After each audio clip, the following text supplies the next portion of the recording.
Благодарам. Само сакав да укажам на еден феномен,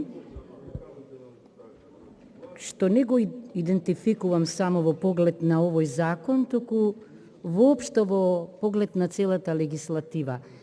Феномен кој јас го нарекувам лаицизација, или наместо критериумите за членство во некоја комисија, наместо да се заоструваат и по бројот на годините, и по квалификациите, константно се редуцираат.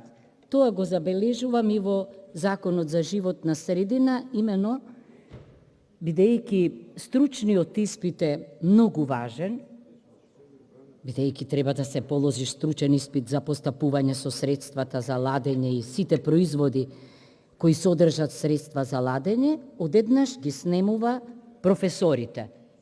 Во членот 22, постојниот, значи се вели дека стручниот испит го подготвуваат стручни лица и професори од соодветна област со најмалку 5 години работно искуство и така натаму. И кај базите на прашањата за првиот и базите на практичните примери за вториот дел, зборувам за стручниот испит, тоа е 22, членот 3, пардон, исто така ги бришете професорите од соодветната област. Мислам дека тоа не е добар пристап. Исто така, кога се зборува за комисијата што ги верификува прашањата, покрај, значи, двајца представници и нивни заменици од органот на државната управа надлежен за работите и така натаму, и тројца представници и нивни заменици од редот на стручните лица и професорите, сегашното решение, а во новото решение, значи, повторно ги нема професорите.